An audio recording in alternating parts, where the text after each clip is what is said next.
Christmas Eve didn't knock. It crashed into the mansion like a cold, quiet wave, snow tapping the tall windows, wind pressing against the stone, and a silence so clean it felt like it had been polished. Victor Romano sat at the head of a dining table meant for 12. There was one plate, one glass, one chair pulled out. Everything else stayed perfectly aligned, like the house itself was afraid to breathe too loudly around him. The grandfather clock in the hall ticked with a steady confidence, as if time had somewhere to be. Victor didn't. He stared at the candle in the center of the table, unlit. He could have lit it. He could have filled the house with lights and music, could have thrown a party, could have invited 100 people who would have shown up just to say they'd been there, but none of them would have mattered. His phone buzzed again, face down beside his plate. He didn't touch it. The screen lit the table edge with a blue flash. Another message, another "Merry Christmas, boss."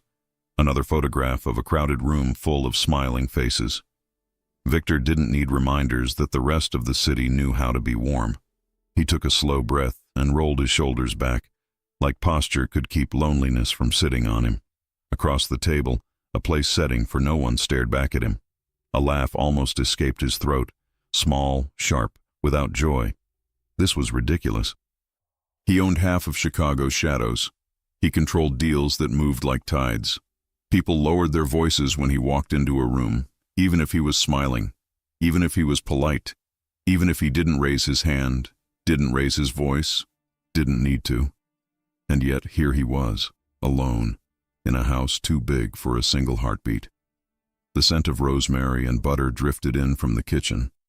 His chef had cooked anyway, out of habit or fear or simple professionalism.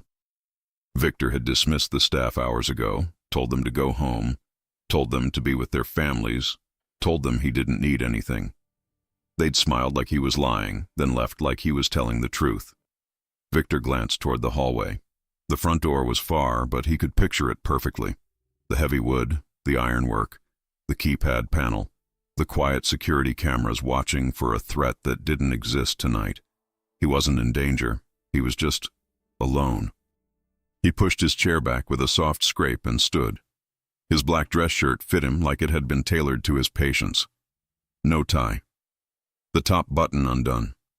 His sleeves rolled up slightly, not because he was casual, but because he was tired of feeling like a man in armor. He walked into the kitchen. It was bright, warm, and spotless. Too perfect, like the room wasn't used for living, only for serving. Stainless steel gleamed under recessed lights. The stove was off. The counters were empty except for one covered platter, a folded note, and a single mug of coffee that had gone cold. Victor stopped in front of the platter and lifted the lid. A plate had been left for him. Sliced roast, mashed potatoes, green beans, and a piece of cornbread. Not fancy, not decorated, just food, real food. Like someone had wanted him to actually eat, not just pretend to. He stared for a moment, then picked up the note. Mr. Romano, I know you told everyone to go home. I did too, but I didn't like the idea of you sitting at that huge table with nothing. So I asked the chef if I could make a plate.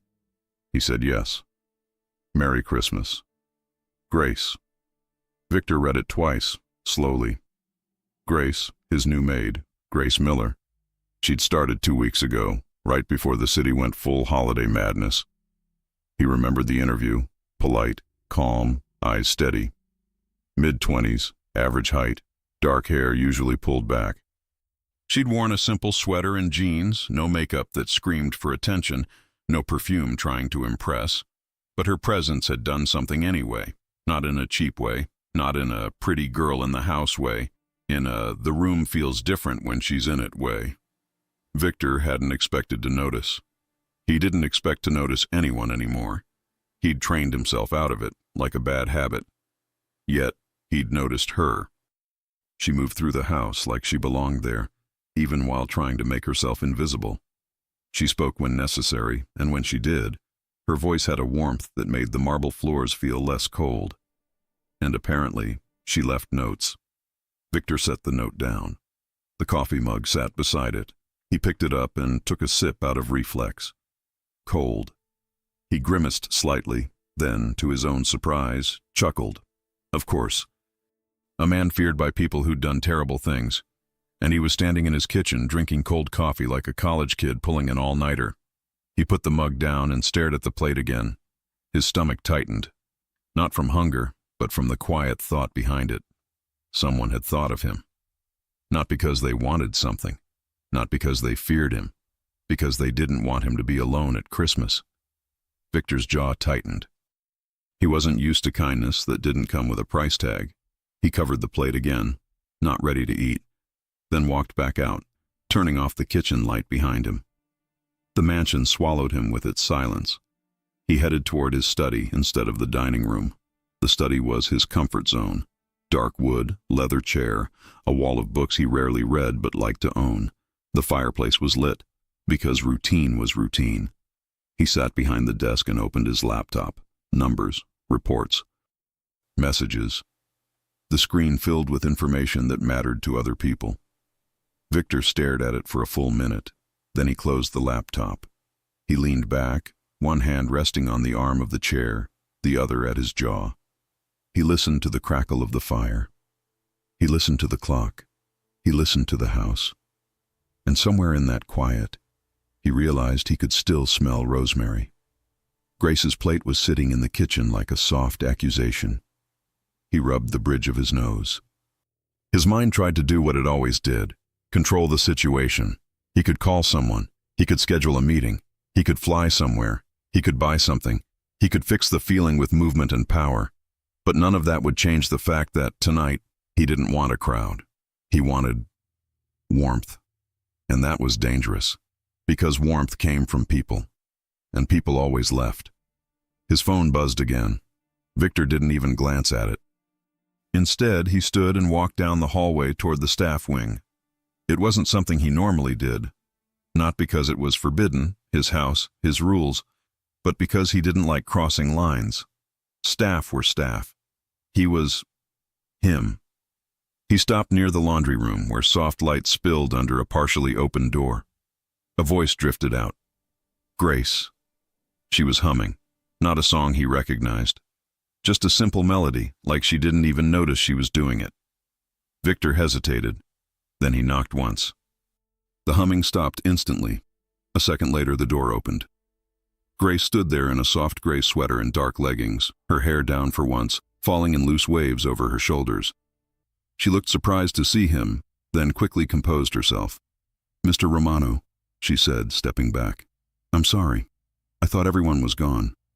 I was just finishing up a few things. Victor's eyes flicked to the small stack of folded towels behind her. Her cheeks were slightly flushed, either from warmth or from being caught in a quiet moment.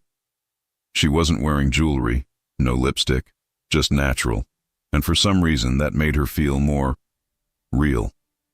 It's fine, Victor said. His voice sounded rougher than he intended. He cleared his throat. You left a plate. Grace blinked. Then her expression shifted into something cautious, like she was bracing for reprimand. Yes, she said carefully. I hope that wasn't inappropriate. It wasn't. He cut in, quick. Too quick. Grace paused. Her eyes searched his face like she was trying to figure out which version of him was standing in front of her tonight. Victor exhaled slowly. Thank you. Her shoulders relaxed, just a little. You're welcome. He nodded once, like that was the end of the interaction, but his feet didn't move. Grace tilted her head. Did you eat? Victor's mouth tightened. He hated that question, not because it was rude, but because it was human. The kind of question someone asked when they cared. No, he admitted. Grace stared at him for a beat, then her brows lifted. Why not? Victor gave her a look that normally shut people down. Grace didn't flinch. She just looked at him like he was a man who hadn't eaten dinner, not a man who owned half the city's silence. Victor felt something shift in his chest. Annoyance, maybe, or something else. I wasn't hungry, he said. Grace's lips pressed together. You're lying. Victor's eyes narrowed. Excuse me? Grace swallowed, then immediately regretted it. I'm sorry, I shouldn't. But Victor didn't look angry. He looked interested. No one talked to him like that. Ever. Grace tried to recover with a weak smile. I didn't mean it like... I just mean, you seem like someone who forgets to take care of himself. Victor leaned a fraction closer, his presence filling the doorway without him trying. And you think it's your job to remind me? Grace's cheeks warmed. No, I mean, kind of. I'm your maid, not your mother. Victor's lips twitched. Was that a joke? He almost smiled. Almost. Grace saw the twitch, and emboldened by the fact that he hadn't thrown her out, she added, If I start nagging you about vegetables, please fire me. Victor let out a quiet sound. Half a laugh, half disbelief. Grace blinked, surprised she'd gotten anything out of him. He looked at her, really looked. In the soft light, her eyes were a deep brown with tiny gold flecks, like warm whiskey. Her skin looked soft.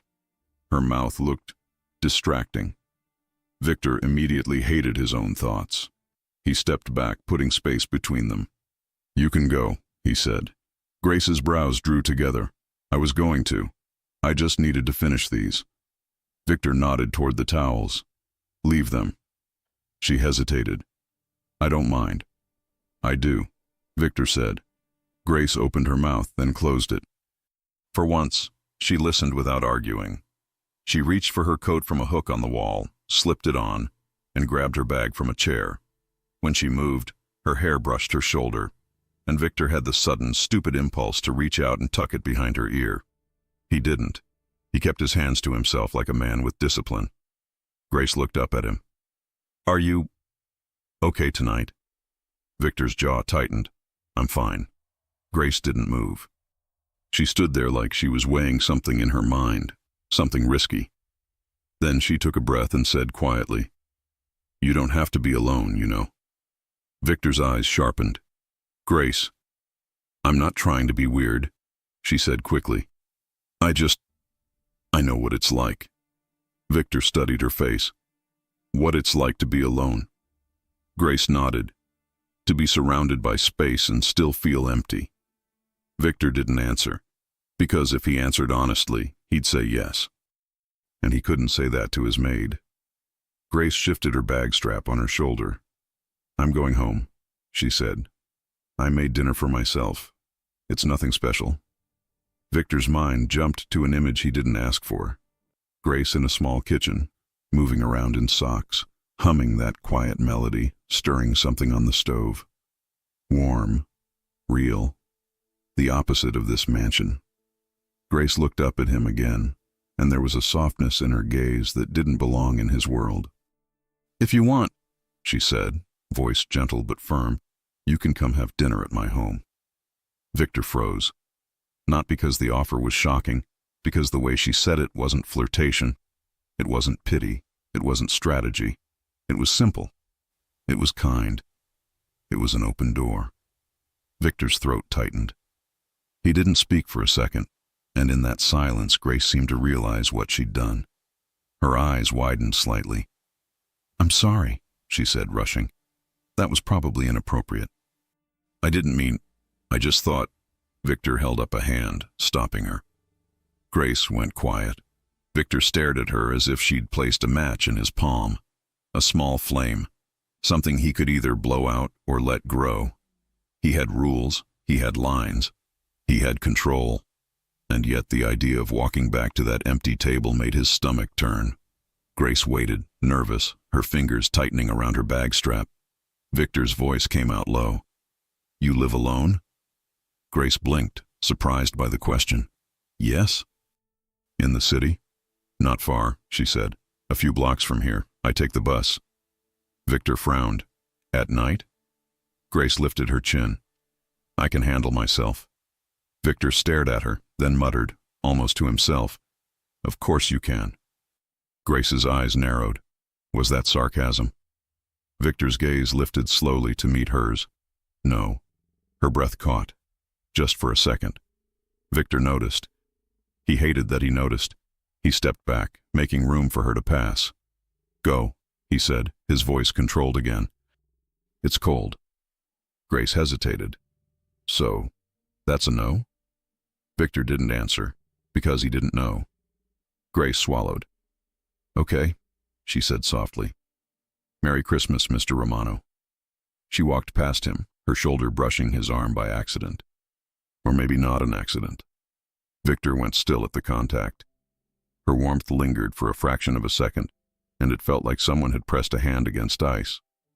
Grace paused at the end of the hallway, turned back, and gave him a small, uncertain smile, like she wasn't sure if she'd just made a mistake or started something. Then she left. The front door closed somewhere in the distance with a heavy final sound. Victor stood alone in the hallway, the air suddenly colder than before. He could still smell her shampoo, clean, lightly sweet, nothing expensive, just her. He walked back to the dining room without thinking, stared at the massive table, and felt his chest tighten with something that wasn't anger and wasn't pride. It was want, not hunger, not power. Want. His phone buzzed again. Victor finally picked it up, not to answer messages, not to check business, just to look at the time. 9:12 p.m. The city outside was alive, families laughing, couples holding hands under Christmas lights, people going home to warmth. Victor stared at the empty chair across from him. Then he glanced toward the front door. He could stay. He could eat the plate she left and pretend it was enough. Or he could step out into the snow, knock on her door, and cross a line he'd never crossed before. Not as a boss, not as a man feared by everyone, but as a lonely man who'd been offered a seat at a small table. Victor's hand tightened around the phone. And the question sat in the room with him, heavy and unavoidable. Was he really going to spend another Christmas alone, when Grace Miller had just given him a way out? Victor didn't return to his study. He stayed in the dining room, standing beside that long table meant for crowds, staring at the empty chair across from him as if it had made a decision on his behalf. The house was too quiet, too perfect, too cold in a way heat couldn't fix. He went back to the kitchen and lifted the lid from the plate Grace had left. The food smelled real, warm, like someone had made it for a person, not a boss. He set the lid down again. Tonight wasn't about eating. Victor grabbed his black coat from the entryway closet and stepped outside. Snow dusted the driveway and the iron gate, and the wind cut through the air like it had been waiting for him. He didn't call a driver. He didn't signal security.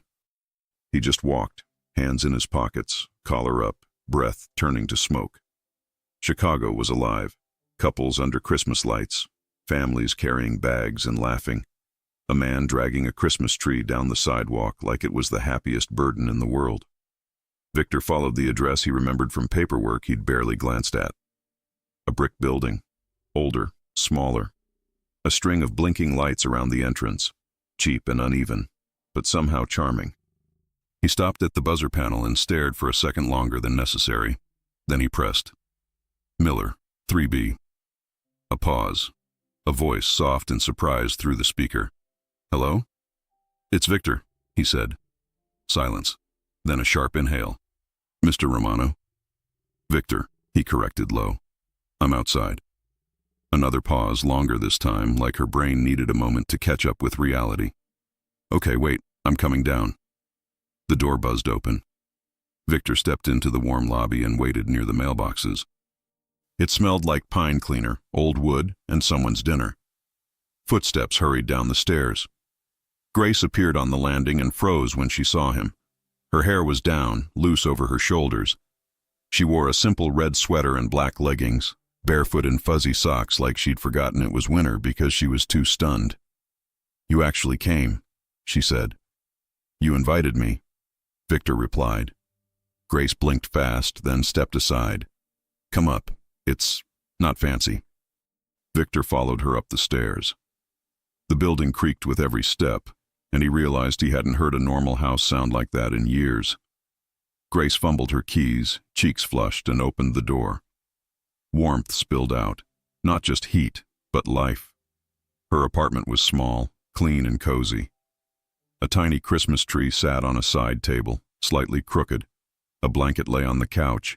A vanilla candle flickered on the coffee table. It wasn't polished. It was lived in. Victor stepped inside and paused. Grace shut the door behind him and leaned against it for a half second. like her body needed support. Then she straightened and tried to sound casual. "This is it," she said. "My glamorous life." Victor looked around slowly. "It's warm." Grace gave him a look. "Yes, that's the goal." He took off his coat and hung it on a hook by the door. Without it, his presence filled her space in a way that made Grace shift, suddenly aware of him. Victor noticed the quick flick of her eyes over him. Too fast to be obvious, too honest to be meaningless. Grace rushed toward her small kitchen corner. "I made pasta," she announced, a little too loud. "Nothing special." "It smells good," Victor said. She turned, narrowing her eyes. "You didn't eat the plate I left you, did you?" Victor lifted a brow. "Are you going to scold me?" "Yes," she said instantly. Something almost like a smile tugged at his mouth. "No," he admitted. "I didn't." Grace folded her arms. "Why not?" Victor held her gaze for a second too long. "I wasn't hungry." Grace stared, then blurted, "You're lying." Victor's eyes sharpened. For most people, that would have been the end of the conversation. For Grace, it was the beginning. She realized what she'd said and immediately backtracked. "I'm sorry. I didn't mean. You look like someone who forgets to take care of himself." Victor studied her, quiet. "And you think that's your responsibility?" Grace huffed, half embarrassed, half stubborn. "No, but I also don't like watching someone sit alone at a table big enough for a wedding." Victor didn't answer. Grace pointed toward a small table by the window. "Sit, before I change my mind." Victor sat. The chair creaked. He looked down at it like it had offended him. Grace laughed once, surprised by her own bravery. "It's old. Be nice." "I am being nice," Victor said. Grace brought 2 plates and set one in front of him. Creamy pasta, black pepper, parsley, cheese. Simple, comforting. She sat across from him, then suddenly looked shy, like the reality of him being there had finally reached her. Victor picked up his fork and took a bite. It was good. Not fancy. Not trying too hard. Just satisfying. He looked up. "This is good." Grace exhaled, shoulders relaxing. "Thank you." They ate in a quiet that didn't feel awkward. The radiator hissed. Somewhere in the building, a TV played softly. Outside, snow drifted past the window, streetlights turning it into glitter. Grace watched him, curiosity in her eyes. "You look like you don't know how to act." Victor didn't look up. "I'm fine," Grace snorted. "Sure." Victor finally met her gaze. "Is this your hobby? Talking back to me?" Grace's lips twitched. "No, cooking is my hobby. Talking back is just an added feature." Victor's eyes narrowed, amused against his will. "An added feature?" Where Grace leaned forward slightly, voice softer. "You don't have to be Mr. Romano here." Victor's throat tightened. "Then who am I?" Grace stared at him like she was deciding whether to be honest. "You're a man," she said quietly. "Who's been alone too long." Victor set his fork down. The words hit too close because they were true. He forced his voice steady. "Tell me about you." Grace blinked. "Me?" "You," Victor repeated.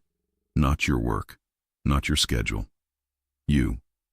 Grace looked down at her mug of water, fingers tightening around it. "I grew up in Indiana," she said. "Small town. I wanted out. I moved here for a fresh start." "Family?" Victor asked, careful. Grace's jaw tightened.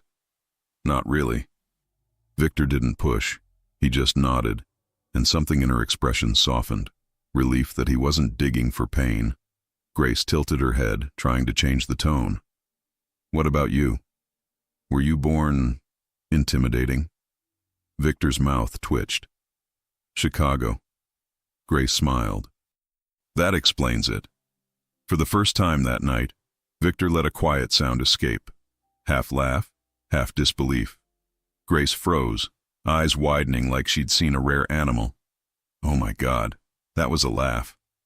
"Don't make it weird," Victor said. Grace grinned. "Too late. It's going on my resume." Victor shook his head, and the simple motion felt unfamiliar. Normal. Grace stood to clear the plates. "Dessert," she announced. "I have apple pie." Victor lifted a brow. "You just happen to have pie?" Grace stared at him like he'd insulted her honor. "It's Christmas. I'm not a monster." She returned with 2 slices, set one in front of him, and sat again. Victor took a bite. Warm apples, cinnamon, flaky crust. It tasted like a memory he didn't have. Grace watched him. "Well, it's good," Victor said. Her smile turned genuine, bright in a way that made his chest feel tight. For a moment, he forgot to look away. Grace noticed his stare and shifted, suddenly unsure. "What?" Victor's voice dropped. "You're different." "Different from what?" she asked, cautious. "From everyone who's ever been around me," Victor said, simple and honest. Grace's smile faded. "That sounds like a compliment and a warning." "Maybe it's both," Victor admitted. Grace held his gaze, then said firmly, "I'm not trying to get anything from you." "I know," Victor said immediately. The speed of his answer surprised her. It surprised him too. Grace's voice softened. "Then why are you looking at me like that?" Victor's throat tightened. "Because I don't want to leave. Because your apartment feels like oxygen. Because you make my life feel human." Instead, he asked, "Why did you invite me?" Grace didn't hesitate this time. "Because you looked lonely." Victor's jaw clenched. "I'm not." Grace lifted a hand, stopping him gently. "I know what people think you are. But I'm not talking to what people think. I'm talking to you." The air between them grew heavy, quiet, warm, charged. Grace broke it first, forcing a lighter tone. "Also, you looked like you needed pasta." Victor's eyes narrowed. So this was charity. Grace gasped dramatically. "How dare you? This is high-end Italian charity." "It wasn't Italian," Victor said. "But you are," Grace blurted, then immediately froze, realizing she'd crossed into personal territory. Victor didn't flinch. He just stared at her, and the calm in his eyes made her breathe again. "Coffee?" Grace offered quickly. Victor nodded. "Yes." She stood, turned her back to him, and started the small coffee machine. Victor watched her hands move. Confident, practical, gentle, domestic in a way that made him want something he hadn't allowed himself to want. Grace brought him a mug and set it down. Her fingers brushed his hand. This time, it wasn't an accident. Both of them froze at the contact. Grace's breath caught. Victor's pulse jumped, sharp and undeniable. Grace sat back down, cheeks warm, eyes flicking away for a second. Victor wrapped his hands around the mug, as if the heat could keep him steady. Grace took a sip of her own coffee and tried to sound casual again. "So, do you always spend Christmas alone?" Victor met her gaze. "Usually." Grace frowned. "That's sad." "It's quiet," Victor replied. Grace shook her head slowly. "Quiet isn't the same as okay." Victor stared at her, and for a second, the control he'd built his life on felt thin. Grace's voice dropped. "I've been alone too," she admitted. "It doesn't make you strong. It just makes you tired." Victor's jaw tightened. Then, against instinct, he said the truth. "So have I." Grace looked at him like she hadn't expected him to be real. The silence that followed wasn't empty. It was full.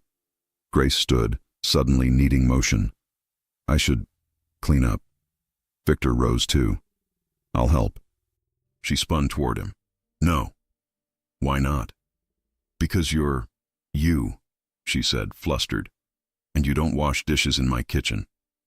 Victor stepped closer, not touching, just filling the space. "Tonight, I do." Grace swallowed hard, then muttered, "Fine. But if you break a plate, I'm charging you." "Fair," Victor said. They stood side by side at the sink. Grace washed. Victor dried. Their hands brushed twice, 3 times, each touch small, each one louder than words. Grace tried to joke through it. "Do you know how to do that?" Victor glanced at her. "I'm not helpless." "Prove it," she challenged. Victor dried the plate slowly, deliberately. "Satisfied?" Grace's smile softened. A little. Victor's gaze slid to her face. Only a little? Grace met his eyes, and the teasing faded. No, she whispered. More than a little. The dish towel hung between them like a thin excuse. Victor's fingers tightened around it. Grace's breath hitched. Victor lifted his hand, slow, giving her time to stop him, and tucked a loose strand of hair behind her ear. Grace froze like the whole building had gone silent. His knuckles brushed her cheek. Her eyes lifted to his, wide and vulnerable. Victor's voice came out rough. Tell me to stop. Grace didn't. She whispered, Don't. Victor leaned in and kissed her, careful at first, like he was afraid she'd disappear. Then deeper, warmer, as Grace's hands curled into his shirt and pulled him closer. Her body trembled, not with fear, but with shock at how right it felt. She broke the kiss first, breathless, forehead against his chest. That just happened, she whispered, half laughing. Yes, Victor said. Grace looked up at him, eyes shining. I don't want to be a Christmas Eve mistake. Victor's gaze locked on hers. Then you won't be. A beat. Grace nodded slowly. Okay. Victor took his coat from the hook, and Grace walked him to the door barefoot, arms wrapped around herself like she was holding on to the warmth. Victor paused with his hand on the knob. Will you let me see you tomorrow? Grace blinked. Tomorrow is Christmas. Exactly, Victor said. Her smile turned soft and certain. Yes? Victor leaned in and kissed her again, short, gentle, promising. Merry Christmas, he murmured. Merry Christmas, she whispered back. Victor stepped into the hallway and closed the door. He stood there for a second, staring at it like it had just rewritten his life. Then his phone buzzed.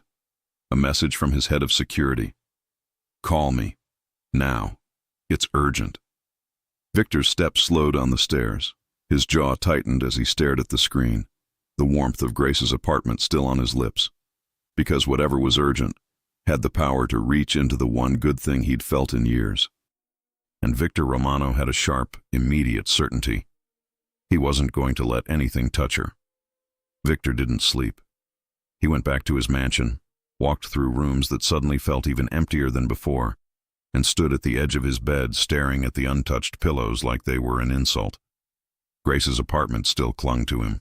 Warm air, vanilla candle, her laugh, the taste of cinnamon on her lips. And then there was the message. Call me. Now. It's urgent. He'd returned it as soon as he stepped outside her building. Talk, Victor had said, voice low.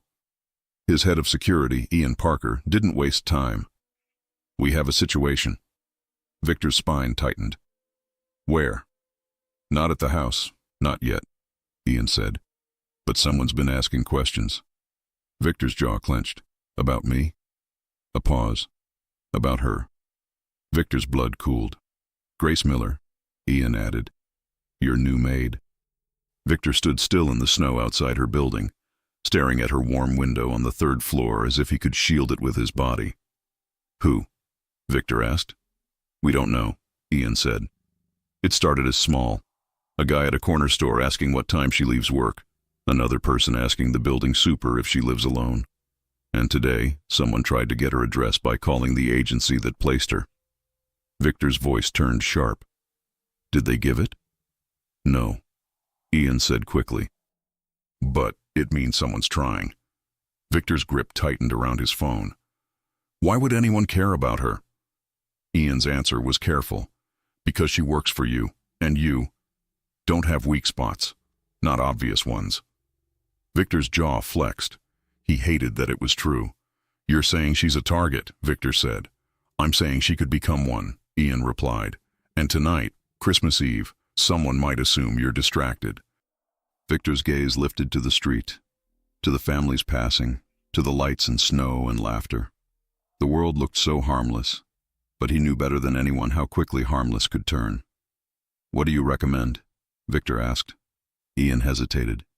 More eyes on her, quietly, no uniforms, no scaring her. Victor's voice went cold. Do it. Ian lowered his tone. Victor, what's going on? You never. Do it, Victor repeated, and the call ended. Now, in his bedroom, Victor stared at the darkness beyond the window. Snow fell softly. The city slept. He didn't. Because for the first time in years he had something to lose. He had someone. Victor's phone lit up again. Messages, holiday greetings, business updates. He ignored all of it and opened his contacts. Grace. He'd saved her number earlier, after she'd texted the address when he asked for it, in case he got lost. The fact that she'd given it so easily had warmed him then. Now it made his chest ache. He stared at the screen, thumb hovering. He could call her. But what would he say? Hi, Merry Christmas. Also, someone might be watching you. No, not tonight. Not like that. Not after the softness she'd offered him. He wouldn't drop fear into her apartment like a bomb. He set the phone down, then picked it up again. Because he couldn't not. He typed one sentence. Did you get home okay? He waited. The typing bubble didn't appear. Minutes passed. His jaw tightened. Then his phone buzzed. Yes, I'm okay. Are you? Victor stared at her words, heart beating harder than it should. He typed back. I'm fine. See you tomorrow. Another pause. Then, tomorrow. Don't be late. Victor exhaled a quiet laugh he didn't want anyone to hear. He locked his phone and stared at the ceiling until morning. Christmas Day arrived with pale light and fresh snow. Victor stood in his kitchen, staring at his coffee like it held answers. His mansion was silent again, but it didn't feel the same. It felt temporary, like an empty stage waiting for someone to step into the scene. He checked his phone. No new alerts, no new threats. But Victor didn't relax. He dressed like he had somewhere important to be. Black jeans, a charcoal sweater, a coat that made him look like trouble even when he wasn't trying. He didn't wear a tie. He didn't want armor today. Ian called once. 2 guys near her building, Ian said. Not close enough to spook her. We're tracking them. Victor's jaw clenched. Keep them off her. We will, Ian said. But Victor, if she doesn't know, she won't be careful. Victor stared out the window at the snow-covered driveway. I'll handle it.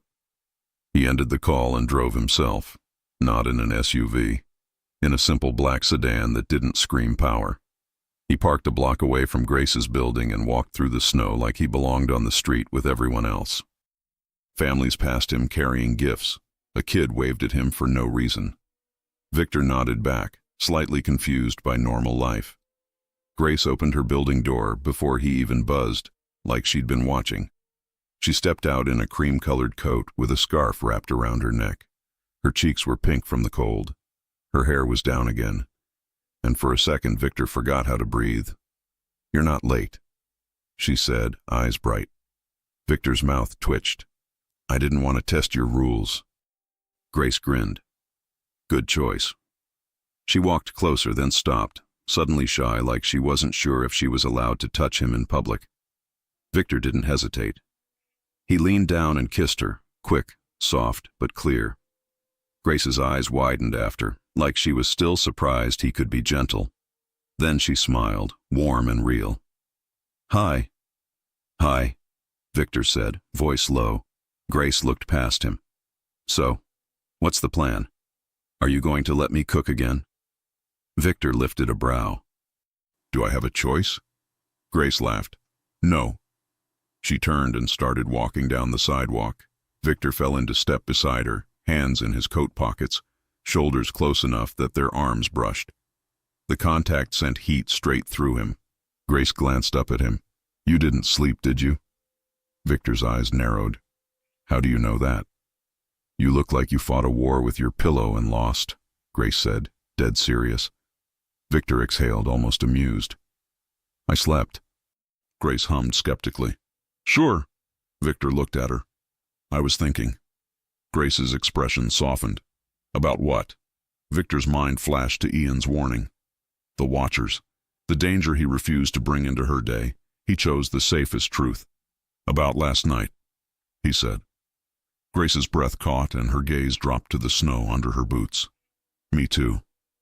They walked in silence for a few seconds, the city around them loud with holiday life, their little bubble quiet and warm. Grace finally spoke, voice careful. So, what happens now? Victor glanced at her. What do you want to happen? Grace's lips parted. Then she closed them, thinking. I don't want to pretend nothing happened, but I also don't want to be a secret. Victor stopped walking. Grace stopped too, startled. What? Victor looked at her with calm intensity. You won't be a secret. Grace searched his face. That's a big promise. Victor's gaze didn't move. I don't make small promises. Grace swallowed, and Victor saw the vulnerability in her eyes. She wanted to believe him. She was just afraid of being foolish. Victor stepped closer, lowering his voice. I want to see you. I want to take you out. I want to know you. Grace's breath shook. Victor. He didn't touch her yet. He gave her space to say no, space to step back. Grace didn't. Instead, she whispered, Okay. Victor's jaw tightened with something that felt like relief. Grace's smile flickered. Then she tried to lighten it because she was Grace. But I'm warning you, my life is not fancy. Victor's mouth twitched. Good. Grace blinked. Good? I have enough fancy, Victor said. I want real. Grace stared at him like no one had ever said that to her. Then she laughed softly, eyes shining. Okay, Mr. Rial, let's go. They kept walking. Grace led him to a small diner on a corner street. Nothing glamorous, just warm lights and the smell of coffee. She pushed open the door, and a wave of heat and noise hit them. People eating pancakes, kids whining, a waitress calling orders. Victor paused at the entrance, scanning by instinct. Grace noticed. Relax, she whispered, amused.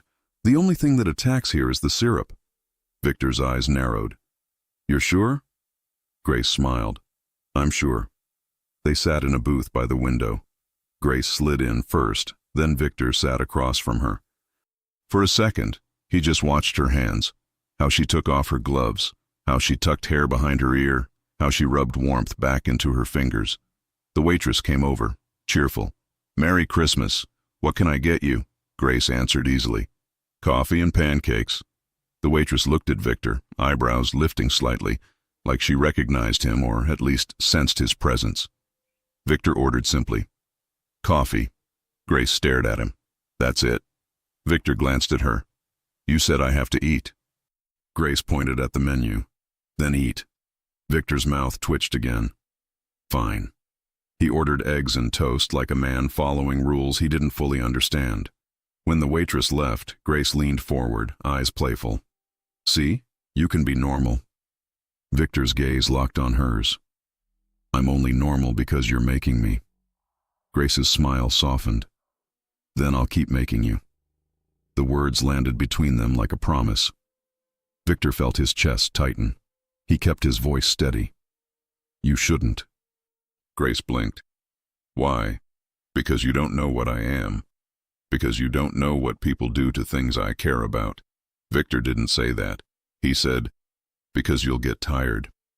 Grace stared at him like he was being ridiculous. I'm not tired of you. Victor's eyes darkened. You don't know me. Grace's voice dropped, gentle but firm. Then let me. Victor held her gaze, and the urge to reach across the table and pull her close hit him hard. He didn't. Not here. Grace's pancakes arrived. Victor's eggs came. Grace immediately stole a piece of his toast without asking. Victor stared at her hand. Was that necessary? Grace chewed innocently. Yes.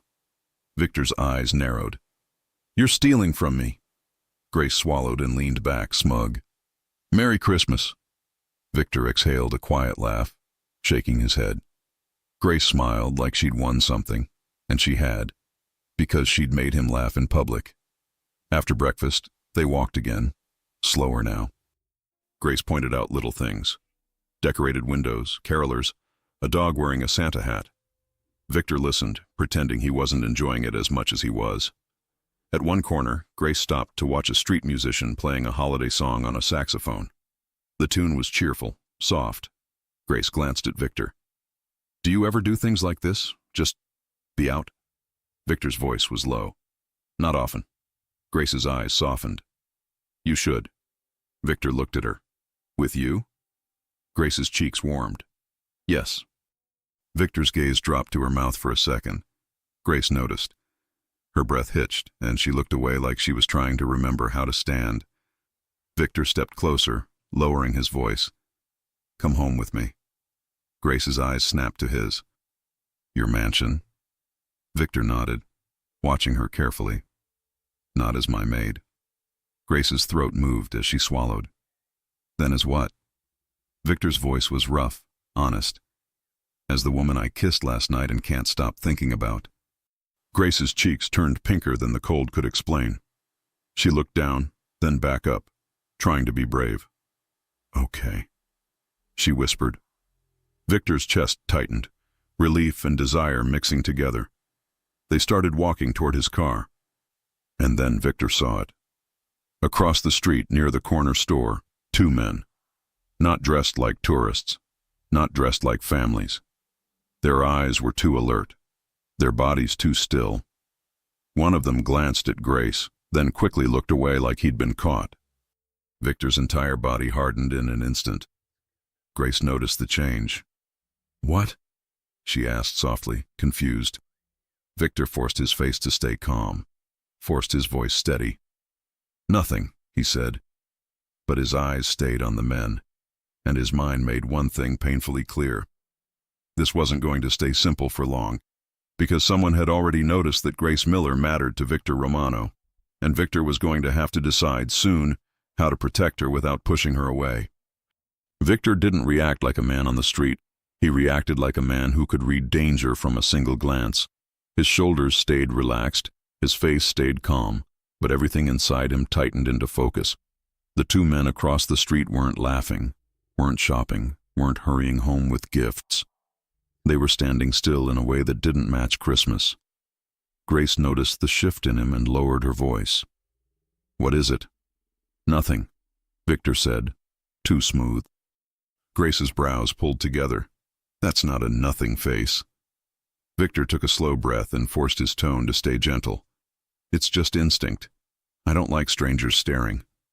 Grace glanced over his shoulder, searching. Who's staring? Victor stepped slightly closer, blocking her view without making it obvious. Come on, he said, nodding toward the car. It's cold. Grace hesitated, still trying to see. Victor reached for her glove and guided her hand into his. The gesture looked casual, almost sweet, but to him it was also control, placement, protection. Grace's eyes flicked down to their hands, and her tension softened for a second. Okay, she whispered. They crossed the street. Victor didn't look back again, but he felt eyes tracking them. He opened the passenger door for Grace and waited until she was inside. He shut it gently, then walked around to the driver's seat, posture calm, mind sharp. He drove away like it was nothing. But his hands gripped the steering wheel a little tighter than usual. Grace watched him from the passenger seat. The heater hummed, warming the car fast. She tucked her scarf closer and studied his profile like she was trying to solve him. You're quiet, she said. Victor kept his eyes on the road. I'm thinking. Grace's voice softened. About what? Victor didn't want to lie to her. He also didn't want to throw fear into her day. He chose a smaller truth. About you coming to my house. Grace blinked. That's what you're thinking about? Victor glanced at her for half a second, then back to the road. Yes. Grace's cheeks warmed. You sound like it's a big deal. It is, Victor said simply. Grace looked out the window at the snow-covered streets, then back at him. Because I'm your maid. Victor's jaw flexed. Because you're Grace. Her name sounded different in his mouth. Lower. Heavier. Like it meant more than it should. Grace didn't speak for a moment. Then she asked quietly, Are we doing something wrong? Victor slowed at a stoplight. His gaze met hers briefly. Do you feel wrong? Grace swallowed. No. Victor's voice dropped. Neither do I. The light changed. He drove on. Grace stared at him as if she wasn't used to a man saying things that clearly. No games, no vague promises. just direct. When they reached his property, the iron gate opened smoothly, cameras turning with a soft mechanical movement. Grace's eyes widened as the driveway stretched toward the mansion. "I've never been here during the day," she admitted, almost whispering. Victor parked near the front steps and got out first. He opened her door and offered his hand. Grace took it. Her fingers were warm inside her glove. Victor felt it through the fabric anyway. They walked inside, and the house greeted them with quiet, polished air. Everything looked perfect, like it was designed to impress someone who didn't exist. Grace stepped into the entryway and turned slowly, taking it in. "It's beautiful." Victor watched her face, waiting for the next part, the discomfort, the distance, the reminder of their different worlds. Grace didn't pull away. She just looked around, then looked back at him. "But it's so quiet." Victor's throat tightened. "Yes." Grace took off her coat and hung it carefully, like she respected the space but refused to be intimidated by it. "It needs music," she said. Victor lifted a brow. "You want to redecorate my life already?" Grace smirked. "I want to keep you from turning into a statue." Victor's mouth twitched. "Fair." Grace wandered toward the living room drawn by the fireplace. The room was large, elegant, and empty in the way expensive things often were. Grace walked to the mantel and saw the stockings, unused, perfectly arranged, probably put there by someone on staff out of obligation. She touched one lightly. "Do you do Christmas here at all?" Victor leaned against the doorway, watching her. "Not really." Grace looked back at him, eyes soft. "That's going to change." Victor's chest tightened. "Because you say so?" Grace nodded like it was obvious. "Yes." Victor shook his head, amused despite himself. "You're going to be trouble." Grace smiled. "Good." Victor walked closer, slower now, letting the tension between them become something they didn't have to ignore. "Are you hungry?" he asked. Grace's eyes flicked to his mouth. "Not for food." Victor froze for a split second. He didn't expect her to say it out loud. Grace realized she had, and her cheeks went pink. She tried to save herself with humor. "I mean, unless you have pancakes." Victor stepped closer, voice low. "Grace." She looked up at him, breath shallow, eyes bright and nervous. Victor's hand lifted slowly, giving her time to stop him. His fingers brushed her cheek, warm skin, soft. He felt her lean into his touch without thinking. "You're sure?" he asked, quiet. Grace swallowed. "About you?" Victor nodded once. Grace whispered, "Yes." Victor kissed her. This time it wasn't in a small kitchen with dishes between them. It was in his home, in his world, with firelight reflecting in the windows and the snow falling outside like the city was holding its breath. The kiss started slow, almost careful. Then it deepened, and Victor's control shifted into something else. Attention, devotion, need. Grace's hand slid up his sweater, fingers curling at his shoulders. Victor's arm wrapped around her waist, pulling her closer until her body pressed against his like she belonged there. Grace broke the kiss first, gasping softly. Her forehead rested against his chest. "This is insane," she whispered. Victor's mouth brushed her hair. "Do you want me to stop?" Grace lifted her head. "No." Victor's eyes darkened. "Then don't call it insane." Grace exhaled a shaky laugh. "Okay, it's dangerous." Victor went still. He didn't like that word. Grace noticed and corrected softly. "Not like that. I mean, emotionally. Because I already feel attached." Victor's jaw tightened. He lifted her chin gently. "Say what you mean." Grace's eyes searched his. "I mean, I don't want to be a temporary feeling for you." Victor stared at her like he couldn't believe she'd even doubt it. "I don't do temporary," he said, voice firm. Grace's breath caught. "That sounds like a promise." Victor nodded. "It is."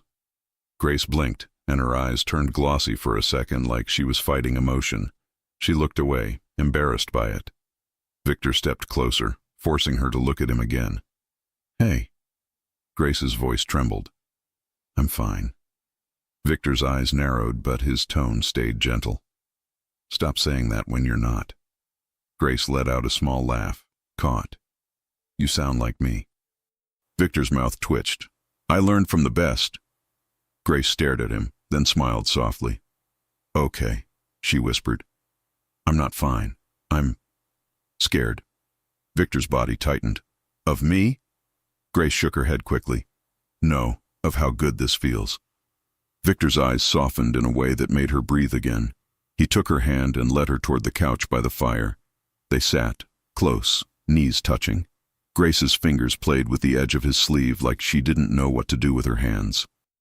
Victor watched her for a moment, then said quietly, Tell me what you want. Grace's voice came out small. I want you to look at me like you did last night. Like I'm the only thing in the room. Victor's gaze locked on hers. You are. Grace's breath caught. Victor. He leaned in and kissed her again, slow, unhurried, making her melt into him. Grace's hand slid to the back of his neck. Victor's fingers moved along her waist, then up her back, holding her like he had no interest in letting go. When they finally pulled apart, Grace was breathless, cheeks flushed, eyes dazed.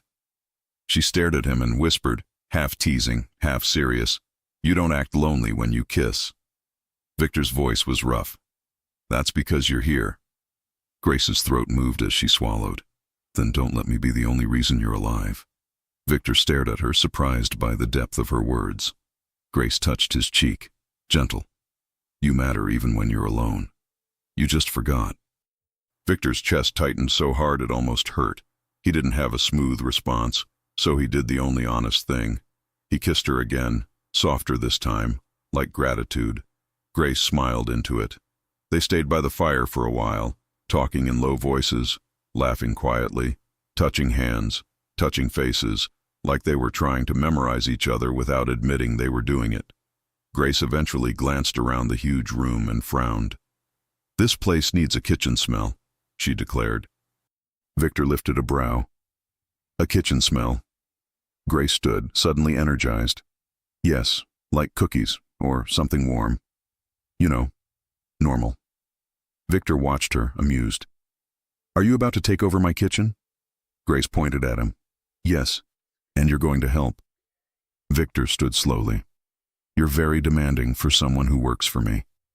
Grace walked toward the kitchen with confident steps. I don't work for you right now, she called over her shoulder. Right now I'm saving you from becoming a Christmas ghost. Victor followed, the corner of his mouth lifting. A ghost. Grace opened cabinets like she owned them. Do you have flour? Victor stopped near the doorway. Grace, this is not a bakery. Grace shot him a look. Do you have flour? Victor stared. Probably. Grace sighed dramatically and started opening drawers. Of course. A man with 10 fireplaces and no flour. Victor crossed his arms. I have flour. I just don't know where it is. Grace looked at him like he'd admitted something tragic. Okay. New mission. We find flour. Victor watched her rummage. This is what you do for fun? Grace grinned. No, for fun I steal your toast. Victor's mouth twitched. I remember. Grace finally found a bag and held it up like a trophy. Ha! Victor shook his head. Congratulations. Grace turned on the oven. We're making cookies. Victor glanced at the clock. It's Christmas afternoon. Grace nodded like it proved her point. Exactly. Victor moved closer behind her as she read a simple recipe from her phone. His chest brushed her back slightly when he leaned over to look, and Grace went still. Victor's voice dropped near her ear. You're tense. Grace swallowed. You're too close. Victor's hand slid to her waist, fingers warm through her sweater. Do you want me to move? Grace's breath hitched. No. Victor smiled against her hair. Good. Grace tried to focus on the recipe, but her voice turned shaky. Okay, we need sugar. Victor's fingers tightened slightly at her waist. Sugar. Grace nodded quickly. Yes. Sugar, not whatever you're doing. Victor kissed the side of her neck, just a brief soft press of his lips. Grace gasped, grabbing the counter. Victor. His voice was low and calm. You said you wanted me to look at you like you're the only thing in the room. Grace turned her head, eyes wide. Not while I'm holding flour. Victor's gaze dropped to her mouth. Then put the flour down. Grace stared at him, then let out a shaky laugh. You're impossible. Victor's eyes stayed on hers. And you're here. Grace's teasing faded into something tender. She reached up and touched his cheek. Yes, she whispered. I'm here. Victor kissed her. Slow, deep, making the world narrow to heat and breath, and the smell of vanilla from her hair. When they pulled back, Grace rested her forehead against his. If we burn these cookies, she whispered, I'm blaming you. Victor exhaled a quiet laugh. I'll accept responsibility. They managed to make cookie dough between kisses and stolen touches, laughing when Grace accidentally dusted flour onto Victor's black sweater. Grace held up her flour-covered fingers. Oops. Victor stared at the white smudge on his chest. You did that on purpose. Grace's eyes sparkled. Maybe. Victor stepped closer, voice low. Then you're going to clean it. Grace's cheeks warmed. With what? Victor's gaze dropped to her mouth. Use your imagination. Grace froze, then swallowed, trying to stay brave. You're not fair. Victor's hand slid to the back of her neck. Neither are you. The oven beeped, snapping them back to reality. Grace hurried to shape the cookies onto a tray, cheeks still pink. Victor stood behind her like a quiet shadow, watching her with a look that made her feel seen. When the cookies finally baked, the mansion changed. The air smelled sweet and warm. Cinnamon and butter. It smelled like life. Grace pulled the tray out and inhaled happily. There, she said. Now it's a real house. Victor looked at her, then at the tray, then back at her again. It is, he said quietly, because you're in it. Grace turned, softness in her eyes. Victor. He stepped closer and brushed a thumb over her cheek. Stay for dinner. Grace blinked. Here? Victor nodded. With me. Grace's smile grew. Okay. Victor's chest loosened, and for a second he let himself believe it could be that simple. Then his phone buzzed in his pocket. He ignored it. It buzzed again. Grace noticed the vibration, her smile fading slightly. Is that work? Victor forced his face calm. It's nothing. Grace stared at him, not convinced. Victor. He didn't want to lie again. He also didn't want to ruin this. So he did something he rarely did. He told her part of the truth. Sometimes, he said slowly, my life doesn't stay quiet when I want it to. Grace's eyes softened with concern. Is something wrong? Victor watched her, his chest tightening with the urge to protect her from even knowing. His phone buzzed a third time. Victor finally pulled it out and glanced at the screen. A text from Ian Parker. They followed you. We lost one. The other is still in the area. Victor's blood cooled. Grace saw the change in his eyes instantly. What? She whispered. Victor locked the phone and slid it back into his pocket, forcing his voice steady. Grace, he said carefully, I need you to promise me something. Her brows knitted. Promise what? Victor stepped closer, hands gentle on her arms, eyes fixed on hers. If I ask you to do something, he said, low and serious, you do it. No arguing, not because I'm your boss, because I need to know you're safe. Grace's lips parted, confusion mixing with worry. Safe from what? Victor didn't answer yet, because the moment he did, everything would change. And the worst part was, he could already feel it coming. The peace, the warmth, the cookies, the kisses, all of it balanced on a thin line. And someone out there had just started pulling. Grace stared at Victor like she was trying to decide whether he was joking. His hands were gentle on her arms, but his eyes weren't playful anymore. They were sharp, focused, protective in a way that made her stomach flip, half warmth, half worry. Victor, she said softly, what are you talking about? He kept his voice low. Just promise me. Grace's brows pulled together. I don't like promises when I don't understand what I'm promising. Victor held her gaze, fighting the urge to tell her everything, and the stronger urge to tell her nothing. He chose the safest truth he could offer without breaking her peace. People watch me, he said. Not the way you're thinking. Not like I'm in danger every second. But sometimes my name brings attention. And when someone wants leverage, they look for the nearest door. Grace's throat moved as she swallowed. And you think that door is me? Victor's jaw tightened. He didn't deny it. I think you're close to me, he said. That's enough for the wrong person to get curious. Grace stared at him, breath shallow. Are you saying those men outside the diner? Victor cut in quickly, soft but firm. Don't think about them too much. I have people who handle things quietly. I just need you to listen if I ask. Grace's eyes narrowed slightly. You have people.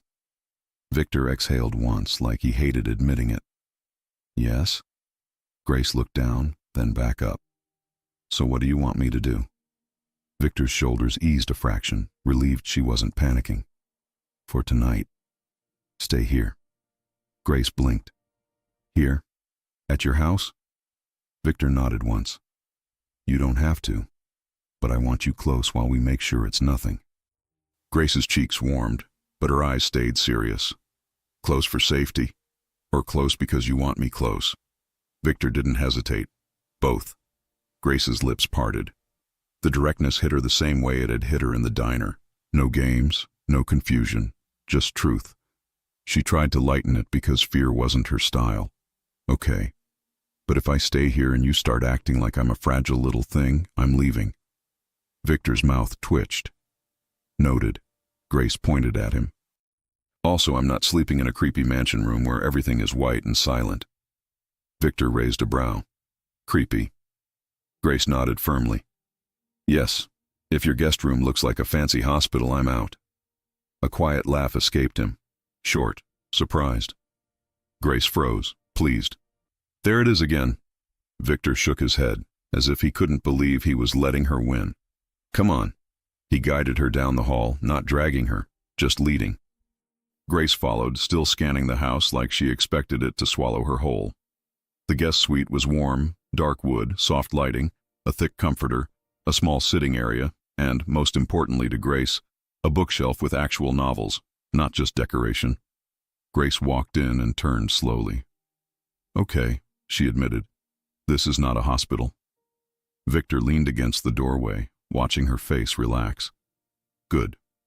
Grace glanced at him. Are you staying up all night at the door like a guard dog? Victor's eyes narrowed. I don't. Grace held up a hand. Victor, if you say I'm fine, I'm charging you. He stared at her, then exhaled through his nose. I'm not fine. Grace's expression softened. There. See? That wasn't painful. Victor stepped closer, lowering his voice. Grace, if this feels like too much, tell me. I won't be offended. Grace looked up at him. The firelight from the hallway touched the edge of his face, turning him less like a legend and more like a man who hadn't slept. I'm scared, she admitted, but I'm also not running. Victor's chest tightened. Why? Grace shrugged, but her eyes were honest. Because you're not asking me to be brave for you. You're asking me to be careful. That feels different. Victor stared at her like those words landed somewhere deep. He reached out slowly, fingers brushing her cheek. I don't want anything to touch you. Grace's breath hitched. Then keep me close. Victor went still. Grace realized what she'd said, and her cheeks warmed, but she didn't take it back. Victor leaned in and kissed her, soft at first, then deeper, like he'd been holding himself back all day and couldn't anymore. Grace's hands slid up his sweater, pulling him in, and for a moment the house disappeared. There was only warmth, breath, and the steady beat of something new between them. When they pulled apart, Grace whispered, half teasing, So, safety plan includes kissing? Victor's voice was rough. It helps. Grace smiled, then glanced around. Okay, if I'm staying, I need pajamas. Victor blinked. Pajamas. Grace nodded like it was obvious. Yes, unless you want me to sleep in my jeans like a hostage. Victor's mouth twitched. I can have someone bring your things. Grace's eyes narrowed. Someone, like a person. Victor hesitated. Yes. Grace folded her arms. Are they going to be weird? Victor's tone turned dry. They're afraid of me. They don't have time to be weird. Grace sighed dramatically. Great. So I'll meet your mysterious people while wearing cookie flour in my hair. Victor's eyes softened. You look good with it. Grace froze. Stop saying things like that. Victor stepped closer. Why? Because, she whispered, it makes me forget how to breathe. Victor's gaze dropped to her mouth. Then I'll slow down. He kissed her again, gentle, unhurried, making her melt against him until the tension in her shoulders finally eased. A soft knock sounded at the hallway door. Victor didn't move, but his eyes sharpened. Grace noticed immediately. Another knock. Careful. Victor turned his head slightly. Ian. Ian Parker's voice came through the door. 2 minutes. Grace blinked. That's him? Victor nodded once, then looked back at her. Stay here. Grace lifted a brow. No arguing, remember? Victor's mouth twitched. Exactly. He stepped out and closed the door quietly behind him.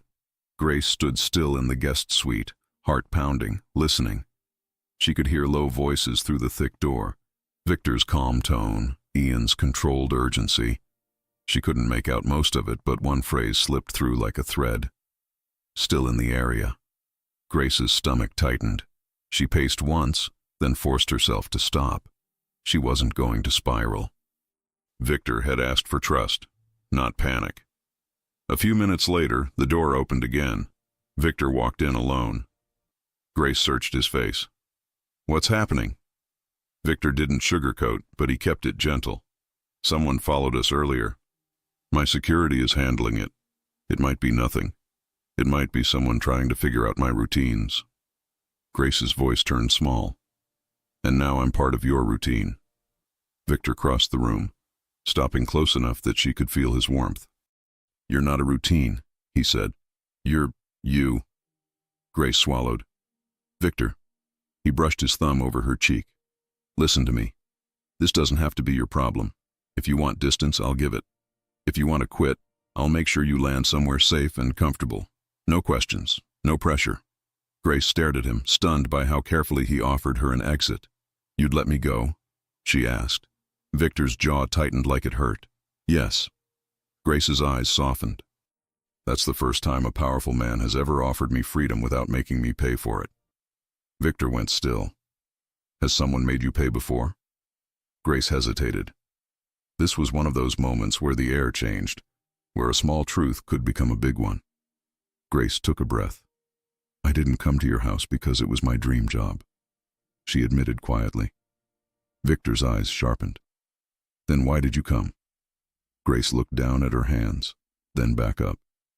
Because I needed a clean restart. I needed quiet, and I thought working somewhere strict would keep my life simple. Victor's voice stayed steady. What happened, Grace? She swallowed hard. My ex. He wasn't violent. Not like that. But he didn't know how to let go. He kept showing up, calling, promising he'd change. And when I said no, he tried to make my life difficult. Victor's body tightened, a controlled kind of anger. Did he hurt you? Grace shook her head quickly. No. He was just exhausting. He knew how to make everything heavy. Victor exhaled slowly, eyes dark. Does he know where you are? Grace's voice dropped. He didn't. I changed my number. I moved. I picked a job that didn't connect to my old life.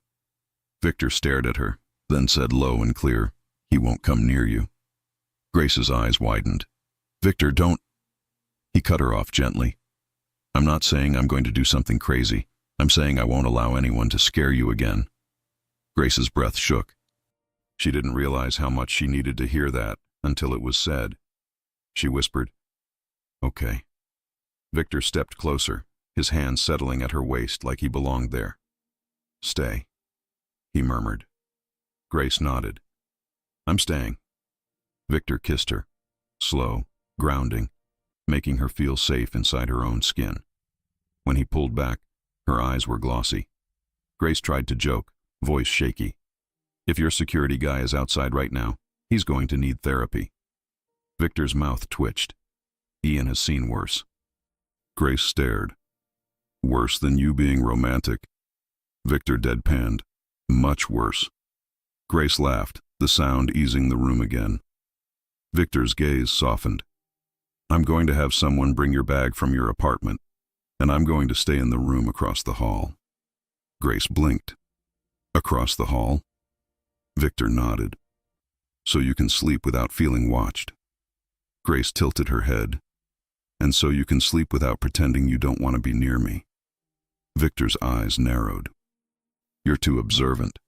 Grace smiled. I told you, I'm charging for lies. Victor leaned down, kissing her once more. Good night, Grace. Grace's voice came out soft. Good night, Victor. He stepped out, leaving the door slightly ajar. Just enough to tell her she wasn't alone, not enough to steal her space. Grace changed into the borrowed soft t-shirt Victor had brought from a drawer. Plain, clean, warm. It smelled like him, faintly, and it made her cheeks heat for reasons she didn't want to analyze. She slid into bed, listening to the mansion settle. For the first time in a long time, she felt safe. Then her phone buzzed. She hadn't gotten notifications all day because it was on silent.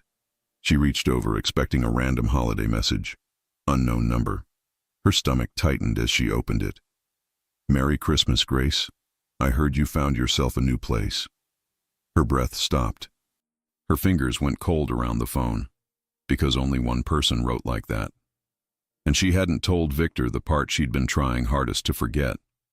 Her ex didn't need an address to find her. He only needed a reason. And now, she had Victor Romano. Grace sat up so fast the blanket slid to her waist. The room was warm, soft, quiet. Until it wasn't. Her phone screen glowed in the dark, and those words burned like a warning. Merry Christmas, Grace. I heard you found yourself a new place. Her throat went dry. Her fingers trembled around the phone as if it had suddenly become heavy. She stared at the message again, hoping she'd misread it. She hadn't. A second message arrived before she could even breathe. Don't pretend you can disappear from me. Grace's stomach twisted. She swallowed hard, forcing herself to stay quiet. The mansion was silent. Victor was across the hall. His security was outside somewhere. She was safe. And still, fear crawled up her spine like it remembered her too well. She stared at the open doorway, the small crack of light from the hall, and fought the urge to run to Victor immediately.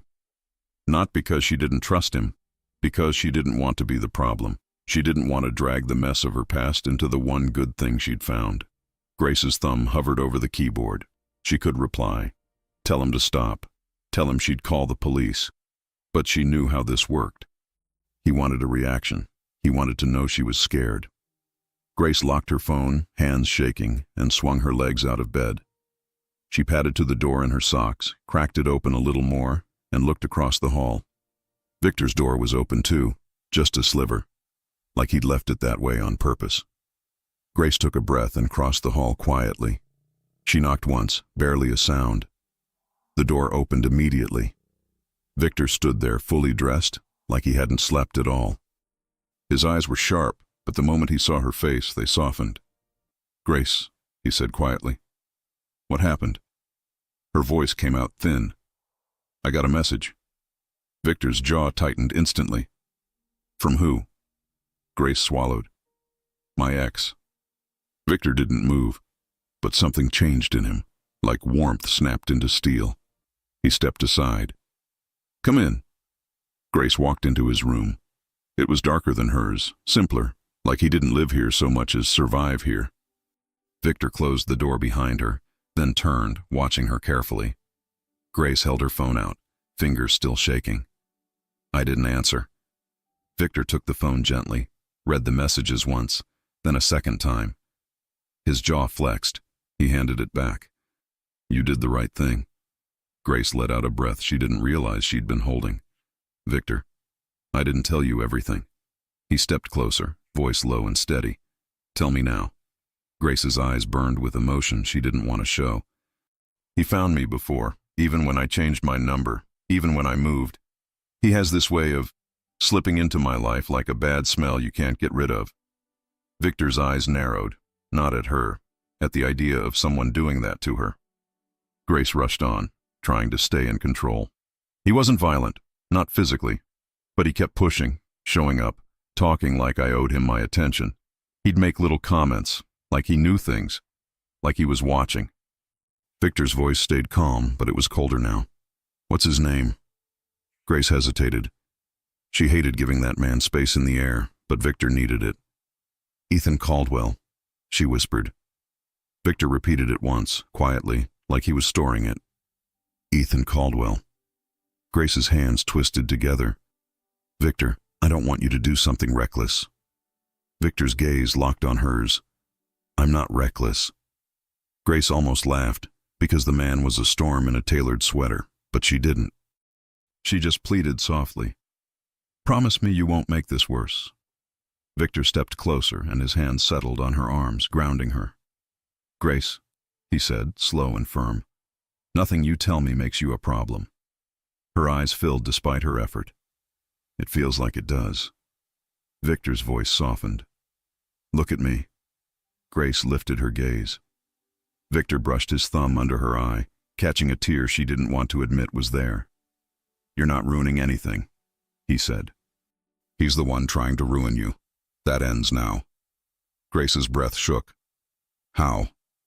Victor didn't answer with threats. He answered with action. He picked up his phone and made a call. Grace watched him, heart pounding. "Ian," Victor said quietly, "I need you inside. Now."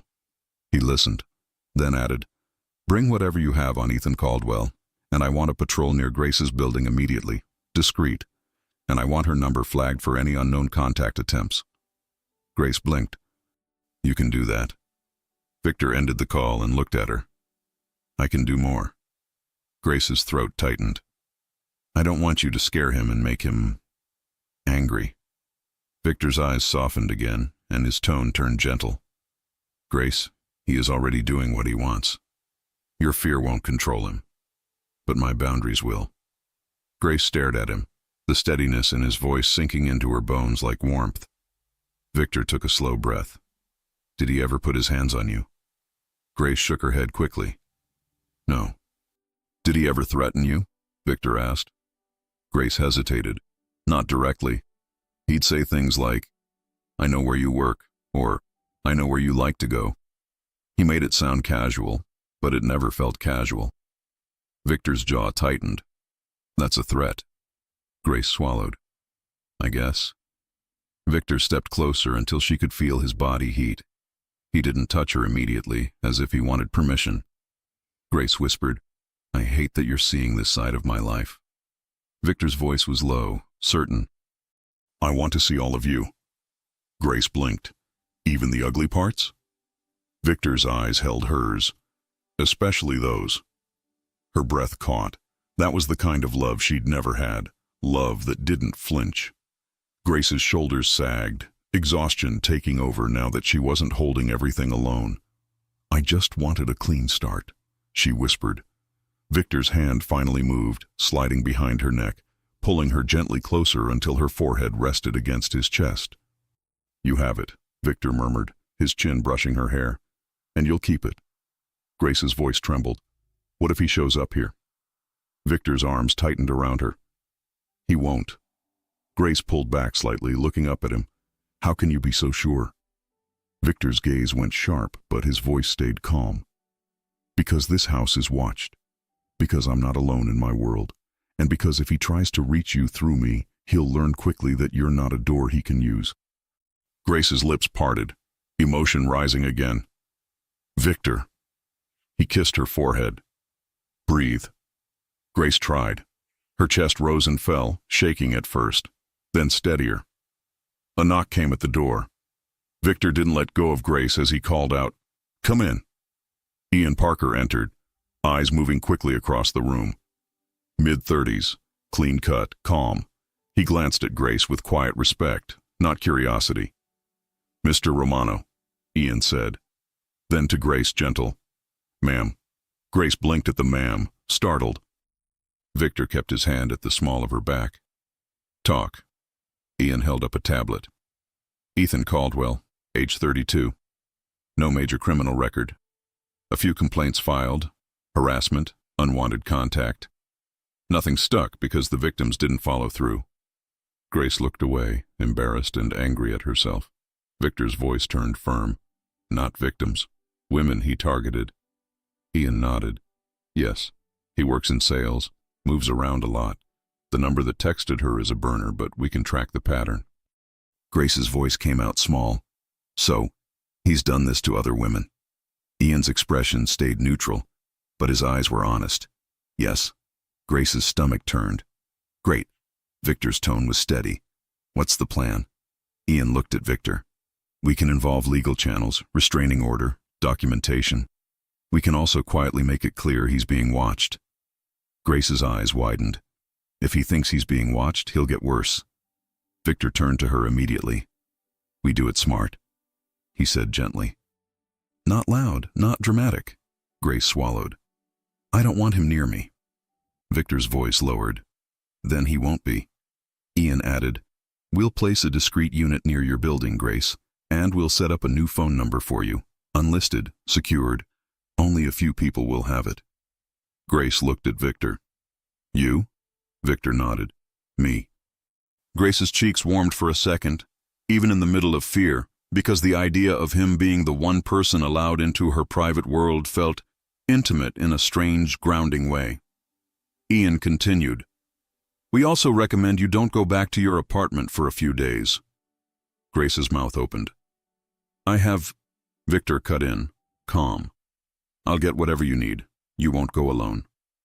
Grace glanced at him, seeing how serious he was. She nodded slowly. "Okay." Ian looked at Victor. "One more thing. The two men from earlier, we identified one. He's connected to a low-level crew that's been trying to get your attention. They're fishing."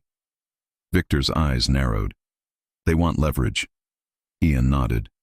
"Yes." Grace stiffened. "Victor, is this because of you?" Victor turned to her instantly. "This is because of them," he said. "Not you." Grace shook her head, panic rising. "But I don't want to be a weakness." Victor stepped closer, lowering his voice until it was only for her. "Grace, you're not a weakness. You're the first good thing I've let myself want in years." Her breath caught. Victor's eyes didn't move. "And I'm not letting anyone touch it." Grace stared at him, overwhelmed by the tenderness and the force in the same sentence. Ian cleared his throat softly, giving them a moment without making it awkward. "I'll coordinate everything," he said. "Mr. Romano." Victor nodded. "Go." Ian left. The room fell quiet again. Grace stood there, hands still twisted together, fear and relief mixing until she didn't know what she was feeling. Victor stepped closer, gently uncurling her fingers with his own. He kissed her knuckles, slow, intimate. Grace blinked at the softness. "You don't have to do that." Victor's voice was low. "I want to." Grace swallowed. "I'm sorry." Victor's gaze lifted sharply. "Don't." Grace whispered, "I brought trouble to your Christmas." Victor stepped closer until their bodies were almost touching. His hands framed her face, forcing her to look at him. "You brought warmth," he said. "You brought life. You brought cookies and laughter and that stubborn mouth that keeps telling me what to do." Grace let out a shaky laugh through her tears. Victor brushed his thumb over her cheek again. "And you brought me a reason to stop living like a ghost." Grace's breath shook. "Victor." He kissed her, slow, steady, not rushing, like the kiss itself was a promise that the fear didn't get to win. When he pulled back, Grace rested her forehead against his. "What happens now?" she whispered. Victor's eyes were calm. "Now you stay here tonight. Tomorrow we get your things. We document everything. And we keep living. Grace searched his face. And us? Victor's voice dropped. Certain. Especially us. Grace's lips parted, emotion flooding her again, but this time it wasn't fear. It was something warmer. Because for the first time, she wasn't facing the past alone. And Ethan Caldwell had just made one mistake he couldn't undo. He'd reminded Victor Romano how much Grace meant to him. And Victor wasn't the kind of man who let go once he decided something was his to protect. Grace woke to the smell of coffee and something sweet. For a second, she forgot where she was. Soft sheets, quiet heat, no traffic noise, no thin apartment walls. Then she remembered Victor's arms around her last night, his voice steady, the way he'd looked at her like she mattered more than the fear. She sat up and listened. The mansion wasn't silent anymore, not because it was loud, because it felt occupied. Grace pulled on the soft robe that had been folded neatly on a chair and stepped into the hallway. Victor's door was open. She found him in the kitchen, sleeves pushed up, hair slightly messy, holding a mug like he'd been awake for hours. He looked up instantly when he saw her. Relief flashed across his face before he could hide it. "Good morning," he said, voice low. Grace's heart warmed. "You made coffee?" Victor lifted a brow. "Don't sound so shocked." Grace walked closer, eyes narrowing at the counter. "Is that pancakes?" Victor's mouth twitched. "It's an attempt." Grace leaned in, sniffed dramatically, then nodded. "Okay, not bad. You might survive without your staff." Victor stepped closer behind her, warm and steady. "I don't want to." Grace turned, confused. "You don't want to survive?" Victor's eyes locked on hers. "I don't want to do this alone anymore." Her throat tightened. "Victor." He brushed a thumb over her cheek. "Ian handled everything. Your number will change today. We're documenting the messages. And Ethan Caldwell will understand, legally and clearly, that you're not available to him." Grace swallowed. "And if he tries anyway?" Victor's voice was calm. "Then we escalate, but you won't face him alone again. Ever." Grace stared at him, then nodded, the tension in her chest finally loosening. "Okay." They ate at the kitchen island, pancakes slightly uneven, coffee strong, Grace laughing every time Victor tried to pretend he didn't care if she liked it. Halfway through, Grace's phone buzzed. Her stomach tightened, until she remembered. New number in progress. Ian had taken the old phone to copy the messages. This one was Victor's spare device for her until everything switched over. Victor's gaze sharpened anyway. "What is it?" Grace looked at the screen and blinked. A message from Ian. "Restraining order paperwork is ready. Ethan has been served notice through his workplace. He's not coming near her without consequences." Grace exhaled, shoulders dropping like a weight finally slid off. Victor watched her closely. "Talk to me." Grace held up the phone. "It's handled." Victor's jaw flexed. Then he nodded once, like he'd been holding his breath too. Grace's eyes softened. "You really meant it." Victor's voice dropped. "I always mean it." The quiet that followed wasn't tense. It was warm. Grace glanced around the kitchen, his huge counters, the expensive appliances, the clean lines, then smiled. "Your house still needs more life." Victor's brow lifted. "More cookies?" Grace grinned. "More me." Victor stared at her for a beat, then stepped closer, hands sliding to her waist. "Say that again." Grace's cheeks warmed. "More me." Victor kissed her, slow and deep, like he was done holding back from the truth. Grace melted into him, hands on his chest, feeling his heartbeat strong and steady under her palms. When they parted, she whispered, "So, what are we?" Victor didn't hesitate. "Us." Grace laughed softly. "That's not an answer." Victor leaned in, mouth near her ear. "You're my woman." Grace froze, breath catching. "Victor." His voice stayed gentle, not possessive, not controlling, just certain. Not as a label, as a choice, if you want it. Grace searched his face, then nodded, eyes shining. "I want it." Victor kissed her forehead. "Good." Later that day, Victor drove her to get her things. Quiet, discreet, Ian's people nearby without being seen. Grace didn't step into her old apartment alone. Victor walked beside her, calm and steady, carrying her bags like it was the most natural thing in the world. When they returned, the mansion felt different. Grace set her small bag near the stairs, then looked around and smiled like she'd just made a decision. "I'm going to decorate," she announced. Victor blinked. "Decorate what?" Grace pointed at the whole place. "Everything." Victor stared, then muttered, "God help me." Grace laughed. "He already did. He sent me." Victor grabbed her gently by the waist and pulled her close. "Then don't go anywhere." Grace lifted her chin, teasing, "Make me stay." Victor's eyes darkened. Gladly. That night, the mansion had music, soft, warm. It had laughter.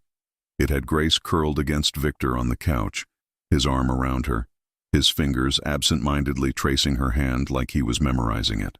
Outside, snow fell again. Inside, Victor Romano wasn't lonely. He looked down at Grace and whispered, "Next Christmas." Grace smiled, sleepy and safe. "Yes?" Victor kissed her temple. "We'll have a real table, not one plate." Grace's eyes softened. "Deal." And for the first time in years, Victor believed the future could be simple, because it wouldn't be empty.